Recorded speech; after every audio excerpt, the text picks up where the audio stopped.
یاد رکھیں اس بات کو، ہمیں اپنے حصے کا کام کرنا ہے، نتیجہ کیا نکلے گا کیا نہیں نکلے گا یہ اللہ پہ چھوڑ دیں۔ اگر ہم پہلے سے نتیجہ نکال کر بیٹھ جائیں نا کہ نہیں جی ہم یہ کریں گے تو اس سے کچھ بھی نہیں ہو سکتا، تو پھر یقین کریں کچھ بھی نہیں ہو سکتا۔ لیکن اگر ہم یہ ذہن بنا لینا کہ اخلاقی اور حکیمانہ طریقے سے اگر ہم کام کریں گے تو نتیجہ نہیں اچھے نتائج نکلیں گے، تو یقین کریں نکلیں گے۔ صحابہ ہمارے سامنے زندہ مثال ہے، ہمیں آج تک اللہ کے دین کے نام پہ سوئی بھی چبھی ہے۔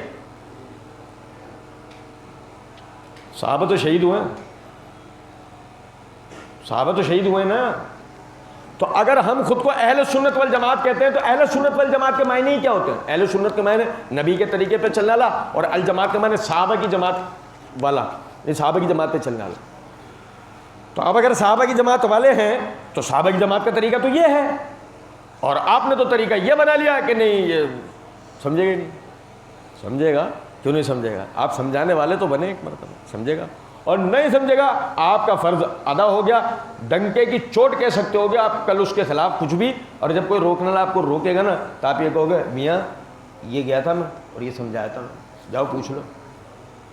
لیکن ابھی آپ کو کوئی بھی کہہ سکتا ہے آپ نے سمجھایا تو یہ ہے۔ اچھا یہ ایک میں آپ کو ایک بھائی نے تحریر بھیجی ہے، انہوں نے مجھے بہت بڑا علامہ فہمہ سمجھ کے نا تحریر بڑی زبردست انداز میں لکھی ہے۔ انہوں نے لکھا حدیث عمار اور حدیث حوب کے بارے میں کچھ وضاحت دے دیں۔ اب اس کے لیے پہلے مجھے حدیث عمار پوری پڑھ کے سنانی پڑے گی، حدیث حوب پوری پڑھ کے سنانی پڑے گی، پھر مجھے اس کی وضاحت دینی پڑے گی جس پہ ایک پورا درس ہو سکتا ہے۔ آپ اگر دیکھیں گے نا یوٹیوب چینل پہ میری پوری ایک گھنٹے کی دونوں پہ ویڈیوز موجود ہیں ان دونوں موضوعات پہ۔ لیکن بہرحال اچھا دیکھیں بات سمجھیے گا ذرا اس بات کو۔ حدیث عمار کا معاملہ یہ ہے کہ عمار رضی اللہ تعالیٰ عنہ کے لیے نبی صلی اللہ علیہ وسلم نے فرمایا کہ انہیں باغی جماعت شہید کرے گی، انہیں باغی جماعت شہید کرے گی۔ صحیح مسلم کے اندر روایت موجود ہے، الحمدللہ ان کو باغی جماعت نے شہید کیا ہے، عمار رضی اللہ تعالیٰ عنہ کو باغی جماعت نے شہید کیا ہے۔ بس فوکس کرنے کی ضرورت ہے کہ باغی جماعت جو ہے وہ کون سی تھی۔ یوٹیوب والا چھوکرا کہہ رہا ہے کہ جو باغی جماعت تھی وہ معاویہ رضی اللہ عنہ کا گروہ تھا، اہل شام میں سے تھے۔ اور اگر مثال کے طور پہ یہ سب ایک ویسے ہی کیلکولیشن کی جائے، تھوڑا حالات اور واقعات کو دیکھا جائے تو سیدنا عثمان رضی اللہ تعالیٰ عنہ کو شہید کرنے والے کون لوگ تھے؟ تو کیا جواب آئے گا؟ جواب دیں۔ سیدنا عثمان رضی اللہ عنہ کے خلاف شورش برپا کرنے والے اور ان کو بلوا کر کے شہید کرنے والے کون لوگ تھے؟ باغی۔ کون لوگ تھے؟ باغی۔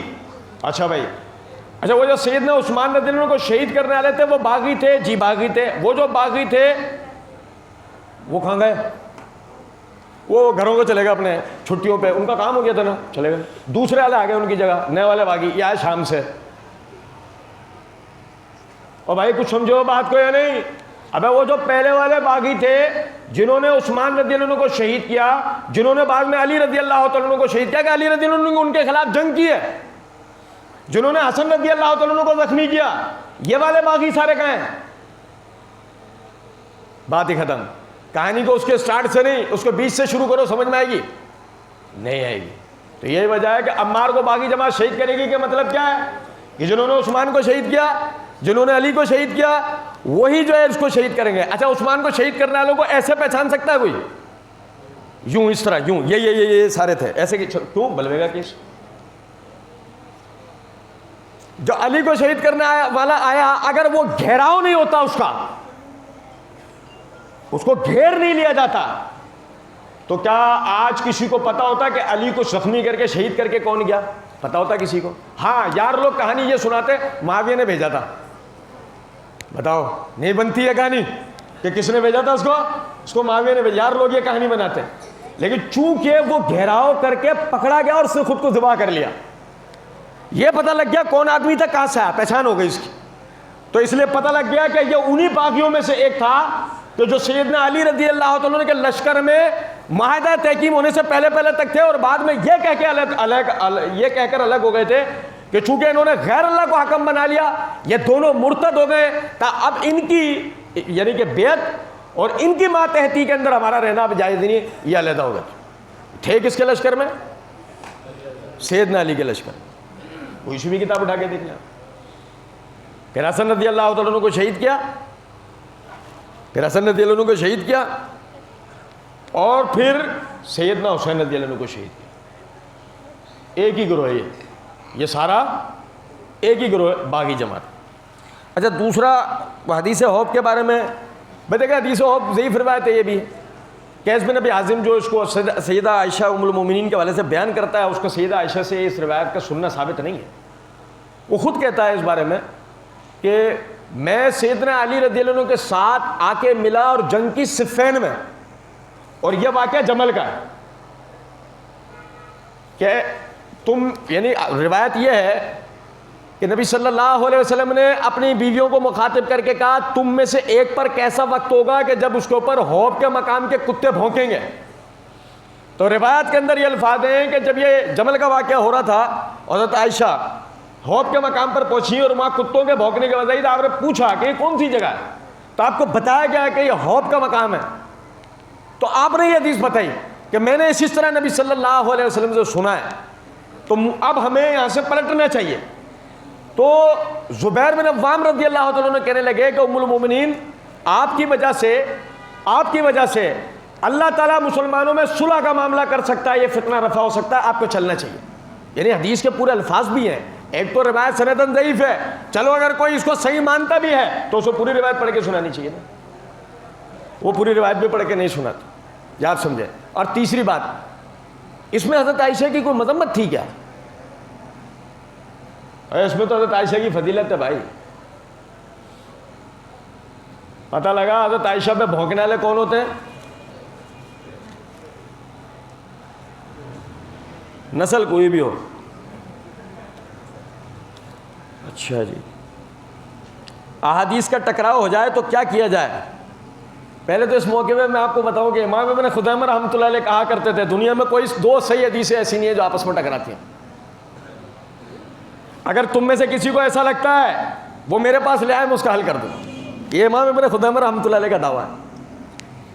تو کوئی دو صحیح حدیثیں کبھی بھی ایک دوسرے سے نہیں ٹکراتی. اصل بات یہ ہوتی ہے کہ بعض مرتبہ ہمیں چونکہ کلام رسول کی تمیز نہیں ہوتی، بعض مرتبہ ہمیں کیونکہ حدیث کا صحیح اور ضعیف ہونا بھی اجتہادی مسئلہ ہے، تو بعض مرتبہ ہمیں صحیح اور ضعیف کے دلائل کا پورے طریقے سے نہیں پتہ ہوتا، تو ہم ضعیف روایت کو بھی صحیح سمجھ رہے ہوتے ہیں اور دونوں کا ٹکراؤ دکھا رہے ہوتے ہیں. بعض مرتبہ ہم معنی غلط کر رہے ہوتے ہیں، مفہوم غلط نکال رہے ہوتے ہیں، تو دونوں کا ٹکراؤ کر رہے ہوتے ہیں. جیسے میں آپ کو ایک اس کی مثال دیتا ہوں.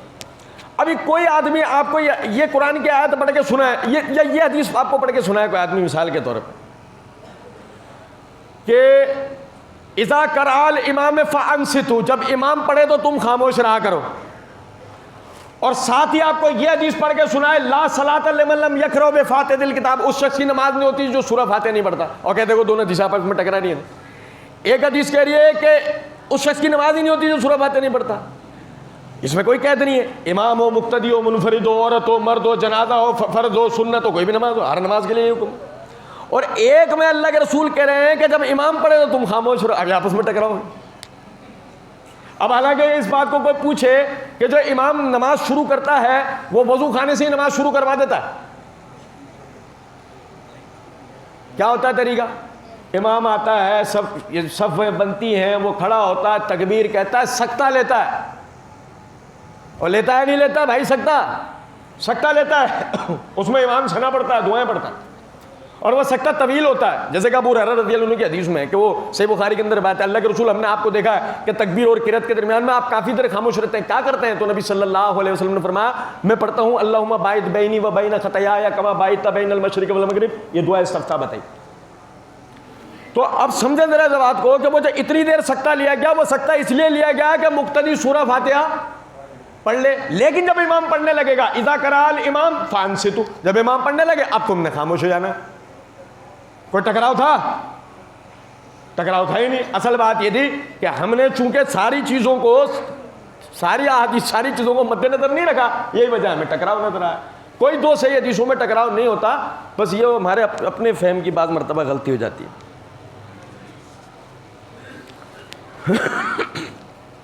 قرآن خوانی جائز ہے یا ناجائز، اس کی وضاحت کریں. دیکھیں قرآن پڑھنا فرض ہے. قرآن پڑھنا یہ فرض ہے. اللہ رب العزت نے حکم دیا فقرؤ ما تیسر من القرآن، جو تمہیں قرآن میں سے آسان ہو پڑھو. حکم دیا اللہ نے قرآن پڑھنے کا. اور ایسے فقرؤ قرأت کرو. قرآن دنیا کی وہ واحد کتاب ہے جس کے محض پڑھنے میں بھی اجر ہے. ایک تو ہے نا کہ دنیا میں وہ کتاب جو قانون کی کتاب کا درجہ رکھتی ہے کہ جس کو سمجھنا اور اس پر عمل کرنا انسان کی دنیاوی اور اخروی فلاح اور کامرانی کا باعث ہے. لیکن یہ واحد کتاب ہے کہ ان دو فوائد کے علاوہ ایک تیسرا فائدہ بھی رکھتی ہے کہ اس کو پڑھنے سے بھی اجر ملتا ہے. تو ساتھ ہی اس کے لیے بتا دیا گیا فقرؤ ما تیسر من القرآن, جو تمہیں قرآن میں سے آسان ہو وہ پڑھو. اب وہ پڑھنا ہے سب کو, وہ پڑھنا ہے سب کو. توجہ سے میری بات سنیے گا. صحابہ کرام رضوان اللہ علیہم اجمعین کے زمانے میں پنج پارا کون سی کمپنی شائع کرتی تھی؟ پنج پارا کون سی کمپنی شائع کرتی تھی؟ اچھا سپارے ایک ایک پارا الگ, کون سی کمپنی شائع کرتی تھی؟ تو وہ قرآن خوانی کیسے کرتے ہوں گے؟ لے ذرا 14واں پڑھ دیو, لے یار تو ذرا 12واں پڑھ دے یار, میں نے نہیں پڑھا. وہ قرآن خوانی کیسے کرتے ہو؟ ویسے ہی آدمی سوچے اس بات کو. بھائی اللہ تعالیٰ نے ہم سب پہ قرآن پڑھنا فرض کیا ہے, اور ولا تزر وزرۃ وزر اخرى, کوئی بوجھ اٹھانا اللہ کسی دوسرے کا بوجھ نہیں اٹھائے گا. وان لیس للانسان الا ما سعى, انسان کو وہی سب کچھ ملے گا جو خود اس نے کیا. میرے حصے کا قرآن کو اور پڑھ نہیں سکتا, میرے حصے کی نماز کو اور پڑھ نہیں سکتا, میرے حصے کی زکات کو اور دے نہیں سکتا, میرے حصے کا حج کو اور کر نہیں سکتا. اگر ایسا ہوتا تو میرے حصے کا نکاح کوئی اور کر لینا. مولوی صاحب سے یہ فتویٰ دلوا دو بس ہمیں ایک دفعہ, کہ مولوی صاحب اگر ہمارے حصے کا کام جو ہے نا ہر کوئی کر رہا ہے تو پھر بہرحال. اچھا جی,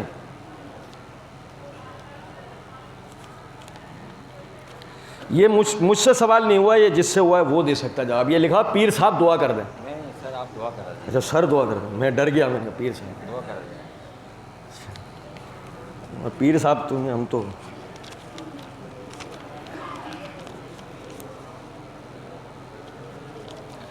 یہ نبی صلی اللہ علیہ وسلم, یہ سوال ہوا ہے کہ نبی اکرم صلی اللہ علیہ وسلم نبوت سے پہلے غار میں کون سی عبادت کی اور کس کی عبادت کرتے تھے؟ آپ نے کوئی عبادت نہیں کی. اور اس سے بھی پہلے ایک چیز سمجھیں, ہمیں پہلے عبادت کے لفظی معنی پتہ ہونے چاہیے. عبادت کے لفظی معنی ہوتے ہیں بندگی کے. ہم عبادت کے معنی عموماً پتہ کیا سمجھتے ہیں؟ نماز پڑھنا ہے عبادت, نماز پڑھنا بھی عبادت ہے, ہی عبادت نہیں ہے. ان دو باتوں میں فرق ہے. ایک کوئی یہ سوچے کہ نماز پڑھنا ہی عبادت ہے, نہیں, نماز پڑھنا بھی عبادت ہے. عبادت کے لفظی معنی تو ہوتے ہیں فرما برداری کے, کہ اللہ تعالیٰ نے جو کچھ کرنے کا حکم دیا ہے اس کو کرنے کی استطاعت ہے, اسے کرنا ہے, اور اللہ نے جن جن باتوں سے منع کر دیا ان سے باز رہنا عبادت. جیسے اللہ نے زنا نہ کرنے کا حکم دیا ہے تو نہ کرنا عبادت, قتل نہ کرنے کا حکم دیا ہے تو قتل نہ کرنا عبادت, جھوٹ نہ بولنے کا حکم دیا ہے تو جھوٹ نہ بولنا عبادت. کیا میری بات سمجھ رہے؟ تو اسی طرح نماز پڑھنا بھی عبادت. اب جو یہ کہ نبی صلی اللہ علیہ وسلم غار حرا کے اندر جو آپ رہتے تھے وہاں آپ کیا عبادت کرتے تھے؟ کوئی عبادت نہیں کرتے. جسے آپ عبادت سمجھتے ہیں ایسی کوئی عبادت نہیں کرتے تھے. ہاں, وہ کون سی عبادت کرتے تھے؟ وہ کرتے تھے وہ عبادت جو ابراہیم علیہ السلام نے کی. کیا کہ جو قرآن پاک میں ابراہیم علیہ السلام کے لیے آتا ہے کہ وہ یعنی کہ اللہ کی نشانیاں, ان کی کھوج کے لیے, اللہ کی نشانیوں کی تحقیق کے لیے وہ بیٹھ جایا کرتے تھے, سورج کو دیکھ رہے ہیں اور اندازہ لگا رہے ہیں یہ میرا خدا ہے, یہ میرا.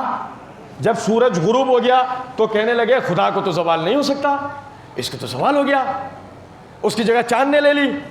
نہیں, سورج نہیں ہے, یہ میرا خدا ہے. یہ کیا ہو رہا ہے؟ یہ اللہ کی نشانیوں میں غور و فکر ہو رہا ہے. کچھ سمجھیں ذرا بات کو.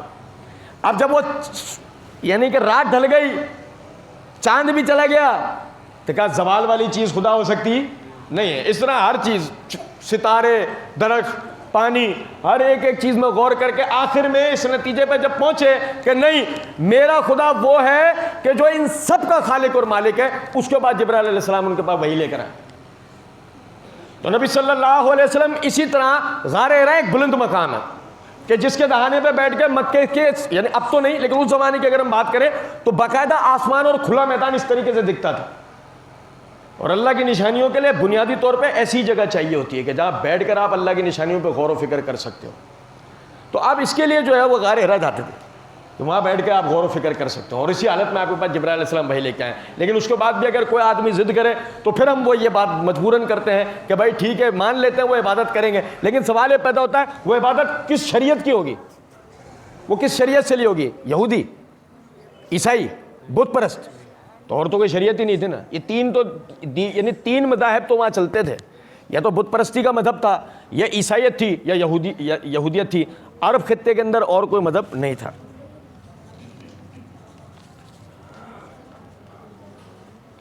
کیا جنگ صفین اور جمل میں ابن سبا موجود تھا؟ میں اچھا وہ ایک مزے کی بات بتاتا ہوں آپ کو. سوال لکھنے والا جو ہے نا یہ بھائی، یہ ابن سبا کے پیروکاروں میں سے لگ رہا ہے معذرت کے ساتھ.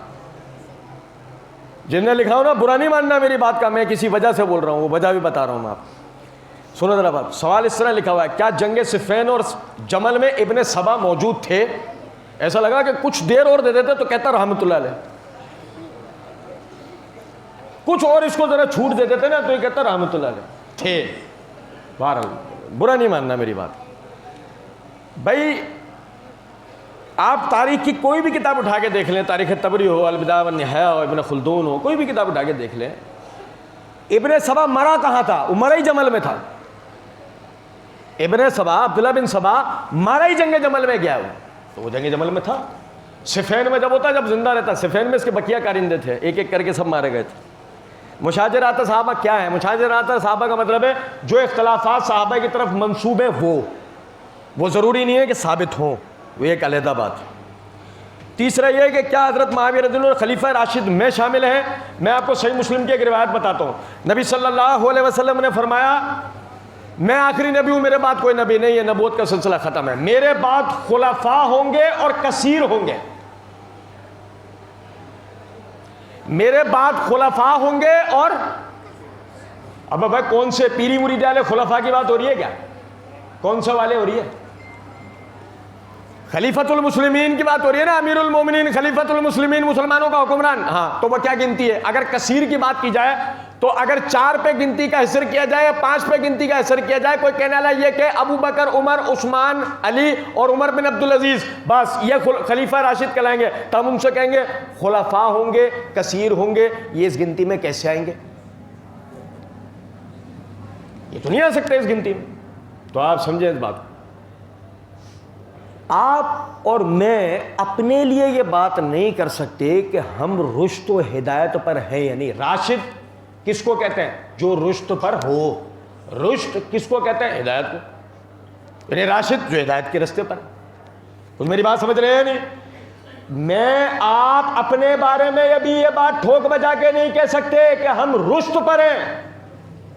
تو معاویہ کے لیے ہم نے یہ بات کرنے کی جرت بھی کیسے کر لی کہ وہ خلیفہ راشد ہے؟ یعنی آپ اور مسور کی دال کا ایک ریٹ ہے. آپ اور مسور کی دال کہتے ہیں نا، مثال یہ منہ نا مسور کی دال، تو ہم اس کو ذرا اور آسان کر کے کہہ دیتے ہیں آپ اور مسور کی دال کا ریٹ ایک ہے. تو اس لیے آپ یہ کہیں گے معاویہ کے لیے خلیفہ راشد. ابے بھائی آپ کون ہو یار؟ ان کے لیے اگر خلیفہ راشد لفظ استعمال نہیں ہوگا تو کیا آپ کے میرے لیے ہوگا کیا؟ کچھ بات آ رہی ہے سمجھ میں؟ ہاں اگر آپ کسی وجہ سے یہ کہتے ہیں کہ فلاں وجہ سے وہ خلافت راشدہ کی فہرست سے باہر آ جاتے ہیں، تو پہلے تو پتہ لگے کہ خلافت راشدہ کی فہرست میں وہ فلاں باتیں ممنوع ہیں، یا آپ نے خود سے بنا لی اپنے گھر میں بیٹھ کے. خود سے تو نہیں بنائی نا، وہ اس فہرست میں ہوں گی. تو اگر وہ اس فہرست میں ہوں گی تو پہلے تو وہ فہرست لے آئیں. وہ فہرست آ جاتی ہے، اس میں پتہ لگ جاتا ہے فلاں کام کرنے کے نتیجے میں آدمی خلیفہ راشد نہیں رہتا. وہ لسٹ لے آئے ہمارے پاس قرآن اور صحیح حدیث سے، ہم ماننے کو تیار ہو جائیں گے فلاں آدمی خلیفہ راشد نہیں ہے. ورنہ اس سے پہلے آپ کسی کو بھی نہیں کہہ سکتے فلاں مسلمانوں کا حکمران خلیفہ راشد نہیں تھا. آپ کیسے کہہ سکتے؟ آپ کا میری اپنی ہدایت کا نہیں پتہ. اچھا جی، کہتے ہیں کہ وہ صحابہ اکرام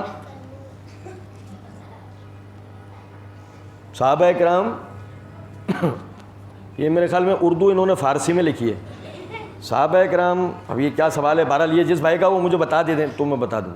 اچھا وہ کہتے ہیں کہ شیعہ اور مرزا مسئلہ فدق اور جنگ سفل جمل اور صفین بیان کر کے عوام کو گمراہ کرتے ہیں. میرا یہ بھائی جو سوال کر رہے ہیں یہ میرے خیال میں لیٹ آیا ہے، اس نے میرا درس سنا نہیں ہے شاید. ہاں جو یہ تو سارا بتایا میں نے درس کے اندر، آپ ریکارڈنگ سن لیجیے گا. وہ کہتے ہیں علماء کہتے ہیں کہ رافض کے بیان اور عبارات نہ سنیں اور نہ پڑھے. نہیں سن لو، کرکٹ میچ بھی تو دیکھتے ہو، جب اس میں ٹائم ویسٹ کرتے ہو تو اس میں بھی کر لو، کوئی ٹینشن نہیں ہے اس میں یار. وہ لیکن صرف بس یہ کہ علماء سے رجوع کرنا چاہیے. کوئی چیز اگر آپ کو اشکال پیدا کرے تو آپ علماء سے رجوع کریں, پڑھے سی سننا. ہم کبھی نہیں کہتے کسی کو فلاں کو نہ سنو, ہم نہیں کہتے, ہمیں کہتے آنکھ کان کھول کے سنو. یہ تھوڑی ہے کہ وہ جو بولے چلے جا رہا ہمارا والی سننا چاہے, وہ طارق عزیز تھوڑی ہے کہ جو بولتا جائے سنتے جاؤ تو جواب دینے سے انعام ملے گا, ایسا کچھ بھی نہیں. بھائی سیدھی بات ہے کہ جب یہ بات ہمیں پتہ لگ گئی کہ اس وقت 60% سے امت اس کے بارے میں یہ بات کر چکی ہے کہ گمراہ آدمی ہے, تو آدمی کو اور محتاط ہو جانا چاہیے. اچھا یہ سوال کیا ہے کہ طلاق کے بارے میں کچھ روشنی ڈالیں کہ اہل حدیث والے 3 بار طلاق دے کر پھر رجوع کر کے کہاں تک یہ درست ہے؟ دوسرے علماء 1 بار طلاق کو مانتے ہیں. نہیں, 1 بار طلاق کو کوئی نہیں مانتا. اگر کوئی آدمی یہ سمجھتا ہے کہ 1 بار کوئی طلاق کو مانتا ہے, کوئی بھی نہیں مانتا. نہ بریلوی, نہ دیوبندی, نہ شیعہ, کوئی بھی 1 طلاق کوئی بھی نہیں مانتا, سب 3 طلاق مانتے. بحث اس میں ہے کہ وہ 3 طلاق 1 دفعہ دینے میں ہو جائے گی یا نہیں. بحث اس میں کہتے سب یہ بات ہے کہ طلاق 1 نہیں ہے, نہ 1 دفعہ ہے. کہتے سب یہ ہیں کہ اس بات پر اتفاق ہے کہ طلاقیں 3 ہیں اور 3 الگ طہر میں. آپ کوئی بھی فقہ اٹھا کے دیکھ لیں, کسی بھی فقہ میں کسی بھی مفتی صاحب سے جا کے مسئلہ پوچھ لیں کہ مفتی صاحب طلاق کا سنت طریقہ کیا ہے, وہ کہے گا طلاق کا سنت طریقہ ہے کہ 3 الگ الگ طہر کے اندر جو ہے وہ طلاق علیحدہ علیحدہ دی جائیں. سنت طریقہ یہ ہے. وہ پھر مفتی صاحب آگے ایک لاحقہ یہ لگا دیں گے کہ لیکن اگر کوئی شخص ایک وقت میں اپنی بیوی کو 3 طلاقیں دے دیں تو وہ بھی ہو جائے گی. بحث اس میں, ورنہ بحث اس میں تھوڑی ہے کہ 3 طلاقیں 3 الگ الگ وقتوں میں نہیں ہوں گی, اس کے تو سب قائل ہیں. اب جو آدمی کہتا ہے کہ ایک وقت میں 3 اکٹھی طلاقیں ہو جائیں گی, دلیل اس کے ذمہ ہے کیونکہ اسی نے تو پوری امت سے اختلاف کیا. کس نے کیا اختلاف؟ بھائی اس پہ تو سب کا اتفاق ہے نا کہ طلاق اکٹھی نہیں ہے. اس پہ تو سب کا اتفاق ہے کہ 3 الگ الگ طہر میں. اختلاف اس نے کیا ہے جس نے یہ کہا کہ ایک وقت کی 3 طلاقیں بھی ہو جاتی ہیں. اچھا دیکھیں بھائی, ہو جاتی ہوں گی, کوئی ٹینشن نہیں ہمیں, حالانکہ اس کے اوپر میری پوری ایک ویڈیو موجود ہے, لیکن میں صرف ایک چھوٹی سی بات بتا رہا ہوں. جو عمل وقت کے بدلنے کا متقاضی ہے وہ اگر ایک وقت میں ہو سکتا ہے تو اس صورت میں سمجھیں, اللہ رب العزت نے قرآن پاک کے اندر فرمایا ان الصلاۃ کانت علی المؤمنین کتابا موقوتا, بے شک ہم نے نماز کو مومنوں پہ مقررہ وقت پہ فرض کیا ہے. نماز مقررہ وقت پہ نا. اب میری بات توجہ سے سنیں, اگر ایک آدمی عشاء کے وقت مسجد میں داخل ہوا اور اگلے دن کی فجر, ظہر, عصر, مغرب اور عشاء اس عشاء کے ساتھ ملا کے پڑھ لی, تو کیا اس کی اگلے دن کی فجر, ظہر, عصر, مغرب, عشاء یہ نمازیں ہوئیں؟ نہیں, فتویٰ دو ہوئیں. کیونکہ آپ نے یہ کہا ہے کہ 3 متفرق اوقات کے عمل کو اگر ایک مرتبہ بھی کیا جائے تو وہ ہو جاتا ہے. جب طلاق کے لیے آپ یہ بات کہہ رہے ہیں تو آپ نماز کے لیے بھی یہ بات کہیں. گو اگر آپ نماز کے لیے یہ بات نہیں کرتے تو پھر طلاق کے لیے کیسے کر رہے ہیں؟ او بھائی میرے پیارے, جب متفرق اوقات کی نمازیں ایک وقت میں نہیں ہو سکتی تو متفرق وقت کی طلاقیں ایک وقت میں کیسے ہو جائیں گی؟ خود بتائیں نا. اچھا پھر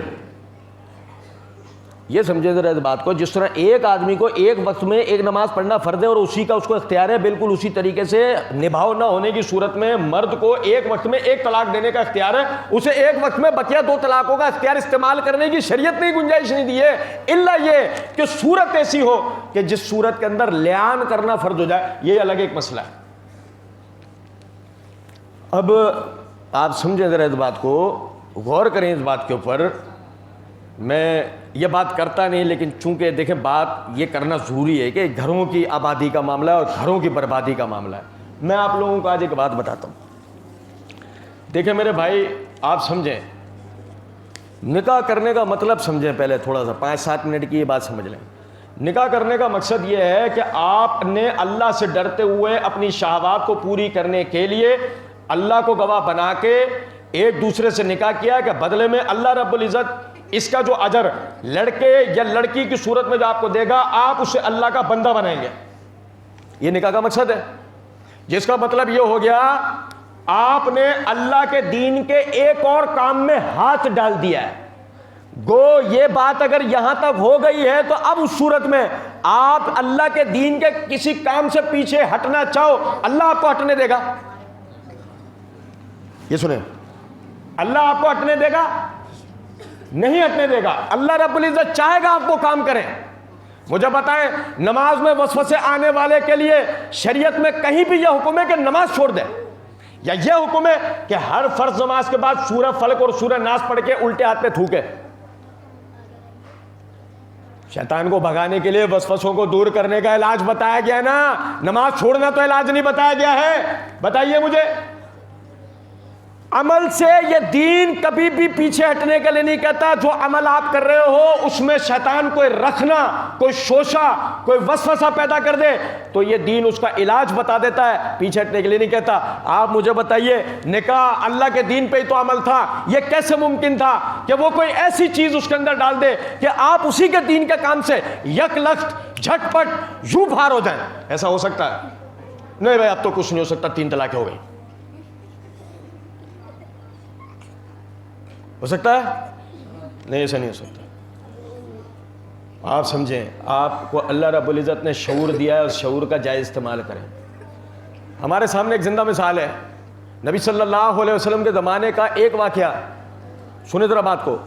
نبی صلی اللہ علیہ وسلم کے زمانے کا ایک واقعہ ایسا صحیح سند سے پتہ لگے کہ جس میں نبی صلی اللہ علیہ وسلم کے کسی صحابی نے اپنی بیوی کو طلاق دی ہو۔ یہ سنیں، نبی صلی اللہ علیہ وسلم نے اپنی بیویوں میں سے کسی، یعنی کہ آپ صلی اللہ علیہ وسلم کے صحابہ نے اپنی بیویوں میں سے کسی کو طلاق دی ہو، نبی صلی اللہ علیہ وسلم نے رجوع اور حلالے کا فتویٰ دیا ہو۔ ایک واقعہ چاہیے، اب میری بات سن رہے ہیں؟ ایک واقعہ چاہیے ہمیں، ایک واقعہ کہ نبی صلی اللہ علیہ وسلم نے، یہ تو موجود ہے، یہ واقعہ تو موجود ہے کہ صحابی نے اپنی بیوی کو طلاق دی، رنجیدہ ہو کر نبی صلی اللہ علیہ وسلم کی مجلس میں آ کے بیٹھا۔ مسند احمد، مسند ابی یعلا موصلی کے اندر صحیح سند سے روایت موجود ہے کہ اس نے آ کے کہا، اللہ کے رسول صلی اللہ علیہ وسلم نے پوچھا کیا ہوا تجھے؟ اللہ کے رسول میں نے اپنی بیوی کو طلاق دے دی ہے۔ ہاں، کم طلق تھا؟ کیسے دی طلاق؟ فی مجلس واحد ثلاثا، ایک مجلس میں 3، ایک مجلس میں 3۔ فرمایا فہی واحدتن، یہ تو ایک ہوئی ہے، یہ تو ان شاء فلیراجعھا، اگر چاہے تو اس سے رجوع کر لے۔ اور بھائی میرے، یہ تو ملتا ہے کہ صحابی نے طلاق دے دی، نبی نے کہا ایک ہوئی ہے، چاہے تو رجوع کر لے۔ یہ نہیں ملتا کہ اس نے ایک وقت میں طلاقیں دے دی تو نبی نے کہا بغیر حلالہ تیری بیوی نہیں آ سکتی تیرے پاس۔ اچھا، بعض لوگ کہتے ہیں آپ صلی اللہ علیہ وسلم غصہ ہوا۔ آپ سمجھے ہیں بات کو یا نہیں؟ تو اس پہ فوکس کریں، اس پہ توجہ کریں۔ یہاں مسئلہ یہ نہیں ہے کہ آپ یہ کہ اہل حدیث والے یہ کہتے ہیں، فلاں یہ کہتے ہیں۔ بہن بیٹی آپ کی ہماری بھی ہے، ہماری آپ کی بھی ہے، آپ شاید مانتے ہو نہیں ہے، لیکن آپ کی بہن بیٹی بھی ہماری ہے، وہ مسلمان بہن ہے۔ جب ہم اپنی بہن بیٹی کے گھر کو اجڑتا نہیں دیکھ سکتے، اللہ کی قسم کسی اور کا بھی نہیں دیکھ سکتے۔ یہاں مسئلہ مسلک کا نہیں ہے، یہ مسئلہ اس چیز کا ہے کہ آپ اس بات کو سمجھیں کہ جس طریقے سے آپ اللہ کی بارگاہ میں اپنی بہن بیٹی کو لے کے جواب دیں ہیں، بالکل اسی طریقے سے ہم بھی ہیں۔ اگر مثال کے طور پہ ہماری وجہ سے کسی کا گھر اجڑے گا، مکافات عمل دنیا کے اندر ہے، ہمارا گھر بھی آباد نہیں رہ سکتا، یہ بات یاد رکھیے گا۔ لیکن اگر ہماری وجہ سے کسی کا گھر آباد ہوگا تو امید کی جا سکتی ہے ہماری بدعمالی نہ ہو، اللہ نے چاہا تو ہمارا گھر آباد رہے گا۔ تو اس لیے اس بات کو سمجھیں، جذباتی نہیں ہونا چاہیے، یہ نہیں سمجھنا چاہیے کہ فلاں کا مسئلہ ہے فلاں کا مسئلہ ہے، تحقیق کرنی چاہیے۔ سورہ طلاق کی آیت نمبر 1 آپ کو تحقیق کے لیے دے رہا ہوں، حالانکہ میں نے ایک حدیث اور ایک سوال بھی دے دیا آپ کو، لیکن پھر بھی آپ کو سورہ طلاق کی آیت نمبر 1 تحقیق کے لیے دے رہا ہوں۔ غور سنیے، سمجھیے، گھر جا کے ترجمہ پڑھیے گا، غور کیجیے گا، علماء کرام سے رجوع کیجیے گا، اپنے علماء سے رجوع کیجیے گا۔ فرمایا یا ایھا النبی اذا طلقتم النساء فطلقوهن لعدتهن واحصوا العدہ۔ اے نبی صلی اللہ علیہ وسلم، جب آپ اپنی بیویوں کو طلاق دینے لگے تو طلاق دیں ان کے گنتی کے دنوں میں اور گنتی کا شمار کریں۔ اللہ رب العزت نے یہاں پہ طلاق کو شمار کرنے کے لیے نہیں کہا، ایام عدت کو شمار کرنے کے لیے کہا ہے۔ ہم کس کو شمار کر رہے ہوتے؟ تو اگر طلاق ہو گئی تو ایام عدت تو بیچ میں گزرے نہیں، اور اللہ نے اس کو گننے کا حکم دیا ہے، فاحصوا العدہ، اللہ نے اس گنتی کو گننے کا حکم دیا ہے، اسے تو ہم نے گنا نہیں، ہم نے تو طلاق کی گنتی گن لی، اللہ نے تو ہمیں طلاق کی گنتی گننے کا کہا ہی نہیں، تو ہم نے قرآن پہ عمل کیا اس حکم خدا بندی پہ عمل کیا جس کے ذریعے طلاق ہم پر آئی ہے۔ اور طلاق جس آیت سے آئی ہے ہم پہ، ہم نے اس آیت پہ ہی عمل نہیں کیا، تو کس شریعت پہ رہ کے ہم طلاقیں دے رہے ہیں؟ اتنی بڑی بات اللہ نے اس آیت میں فرما رکھی ہے کہ ان ایام عدت میں عورتوں کو چاہیے کہ نہ وہ اپنے گھروں سے نکلیں نہ ان کے شوہر انہیں نکالیں. سوال یہ پیدا ہوتا ہے کہ اگر ایک مجلس کی 3 طلاقیں واقع ہو جاتی ہیں تو وہ ان کا گھر کہاں سے رہا اور یہ اس کا شوہر کہاں سے رہا؟ آپ سمجھیں ذرا اس بات کو. اس لیے اس پہ تحقیق کریں. یہ مسئلہ کوئی اہل حدیث یا حنفی کا نہیں ہے، یہ کتاب و سنت کا مسئلہ ہے. اچھا، وہ سوال لکھا ہے کہ معلم اور مؤذن اجرت لے سکتا ہے؟ حدیث کی روشنی میں بتائیں. صحابہ کرام نے لی ہے. دیکھیں میرے بھائی، میں آپ کو ایک بات بتاؤں، امام اور مؤذن جو ہے نا، اس کو اپنا ذاتی کاروبار ہونا چاہیے. امام اور مؤذن کا اپنا ذاتی کاروبار ہونا چاہیے اور مسجد سے متصل ہونا چاہیے، تاکہ جب اذان اور امامت کا وقت ہو نا وہ فوراً آ سکتا ہو. ہمارے امام صاحب وہاں حیدرآباد میں کبھی آپ کا آنا ہوا، حافظ عبدالصمد صاحب، ان کا اپنا ذاتی چاول کا بزنس ہے، مسجد دارالسلام کے امام خطیب ہیں. نماز کا وقت ہوتا ہے، اپنی دکان پہ جو ہے وہ چھوڑ کے اور نماز کے لیے آ جاتے ہیں، نماز پڑھاتے ہیں اور اپنی جا کے دکان کے اوپر بیٹھتے ہیں. جو کماتے ہیں وہ مسجد پہ لگاتے ہیں، مسجد سے کچھ نہیں لیتے. میری بات سمجھیں، جو کماتے ہیں وہ مسجد پہ لگاتے ہیں. تو میرا یہاں بتانے کا مقصد اس بات سے یہ ہے کہ ہونا یہ چاہیے کہ امام اور خطیب اپنا ذاتی کاروبار کرتا ہو اور اپنے یعنی کہ مسجد کے قریب کرتا ہو، تاکہ جب اذان یا نماز کا وقت آئے تو وہ آگے نماز یا اذان والا معاملہ اس کا کر لے. لیکن اگر مثال کے طور پہ اس طرح کے حالات و واقعات اس کے نہیں ہیں اور آپ نے اس کو مختص کر لیا ہے مسجد کے اندر اذان اور نماز کے لیے، تو مجھے بتائیں وہ اپنا گھر کیسے چلائے گا؟ وہ اللہ کی مخلوق نہیں ہے. ایک وقت میں آپ کی کیفیت یہ ہوتی ہے کہ آپ لوگ صرف اپنے گھر کی دعوت و تقریبات میں 10-5 ہزار کے لفافے دینے کو تیار ہو جاتے ہو. نہیں یار پتہ نہیں کیسے اس نے شادی بیاہ کس طریقے سے اس نے دعوت و تقریب کا معاملہ کیا ہوگا، چل یار دے دے اپنا کیا ہے تو. لیکن اگر وہی امام اور مؤذن کی باری آ جائے تو وہاں ہمیں شریعت کا مسئلہ یاد آتا ہے، بھائی اس کو اجرت دینا جائز ہے یا نہیں. کام تو اس سے پورے دن کا لے رہا ہے اور تو کہہ رہا ہے اس کو اجرت دینا جائز ہے یا نہیں. کچھ بات میری سمجھ رہے ہیں یا نہیں؟ تو اگر مثال کے طور پہ وہ اس کے لیے مختص یا یعنی مسجد کے لیے وہ مختص ہے تو پھر اس کو اجرت لازمی دینی چاہیے. کہتے ہیں وہ کسی کے گھر سے نیاز کا کھانا آ جائے تو کیا رزق سمجھ کر کھا لیں یا پھینک دیں؟ اچھا دیکھیں اس بات کو سمجھے گا بات کو نا، کہ نیاز جو نا کوئی چیز نہیں ہے بھائی، نیاز کوئی چیز نہیں ہوتی. وہ جس کو ہم نیاز کہہ رہے ہوتے ہیں وہ نیاز نہیں ہے، صدقہ ہے. مولوی صاحب نے کرپشن کی، نام چینج کر دیا ہے، اب سب کھا رہے ہیں. بھائی صحیح بخاری کے اندر حدیث کلو معروف صدقۃ، ہر نیکی کے لیے کیا جانے والا کام صدقہ ہے. اور اللہ رب العزت نے قرآن پاک کے اندر فرمایا انما الصدقات للفقراء والمساکین، صدقات غریب اور محتاج مسلمانوں کا حق ہے. اب مولوی صاحب تو کھا نہیں سکتے تھے، مولوی صاحب کا مطلب تو سمجھ گئے ہوں گے نا آپ. اے اللہ 70,000 یہ پڑھیں، 20,000 یہ پڑھیں، 21,000 یہ پڑھیں، اس کا ثواب آدم علیہ السلام سے لے کے محمد صلی اللہ علیہ وسلم تک سب کو بھیجتے ہیں، اللہ قبول فرما. کوئی بولے مولوی صاحب بات سنو، ادھر یہ جو نبی صلی اللہ علیہ وسلم نے اگر ایک مرتبہ السلام علیکم کہا ہوگا تو کتنی نیکیاں ملی ہوں گی؟ لا تعداد. تو مولوی صاحب اگر انہیں لا تعداد مل گئی تو اپنے لولے لنگڑے عمل کو انبیاء تھاروں میں تقسیم کر رہا ہے. واہ کیا کہنے تیرے عمل، پہلے وہ اللہ کی بارگاہ میں قبول تو جائے، اس کی تیرے پاس کوئی گارنٹی ہے کہ وہ اللہ کی بارگاہ میں قبول ہوا ہے؟ رٹے تو تو نے ایسے مار دیے. اچھا آپ ذرا اس بات کو سمجھیے گا جو میں آپ کو بتا رہا ہوں، یہ صدقہ ہے. مولوی صاحب نے کرپشن کی نام چینج کر دیا، جیسے بینک والوں نے کیا. بینک والوں نے سود کو جو انٹرسٹ انگلش میں کہا جاتا تھا نام چینج کیا، مارک اپ کہہ دیا. مارک اپ پہ پکڑے گئے تو نام رکھ لیا بینک چارجز، بینک چارجز پہ پکڑے گئے تو شورٹی. وہ نام چینج کرتے ہیں تاکہ ان کی کرپشن پکڑی نہ جائے. بالکل اسی طرح مولوی صاحب کی کرپشن پکڑی نہ جائے کہ صدقے کھا رہے ہیں، تو مولوی صاحب نے کیا کرا، نام چینج کرا، اس کا نام رکھ دیا نیاز. اب اس کو غیر اللہ اور اللہ کی بحث تو بعد میں ہوگی، پہلے بحث مولوی صاحب سے پوچھو مولوی صاحب کیا صدقہ جاری ہے کے لیے؟ ہاں صدقہ جاری. مرومین کے لیے؟ ہاں. ثواب کے لیے؟ ہاں ٹھیک ہے بہترین. کلو معروف صدقہ، صدقہ. تو نیاز کیوں بول رہا؟ یہی تو فراڈ ہوا ہے. جب نیاز بولا تو اب سب پوچھ رہے ہیں صدقہ کا. جب دیکھو رستے میں روک کے ایسے ہی کرو ذرا معاملہ، ایک آدمی آ رہا سامنے سے، ادھر ہاں یہ لے صدقے کا لے لے، یوں کر کے بریانی اس کی طرف، وہ بھاگے گا دور، کھائے گا. ابے اللہ کا رزق ہے، کہاں بھاگ رہا ہے، ادھر آ ادھر آ. اس سے ہی بولو تو وہاں بھی تو نہیں ہو گیا. ہوتا ہے ایسا. تو سمجھیں اس بات کو کہ یہ صدقہ ہے اور یہ نام چینج کریے. یہ نیاز بیاز کے چکر میں آپ کے گھر میں روزی آئی ہے، رزق ہے، مثال کے طور پہ اگر آپ نہیں جانتے کہ اس نے اللہ کے نام کا کیا، غیر اللہ کے نام کا کیا، آپ اس کو مستحق کے گھر پہنچا دیں.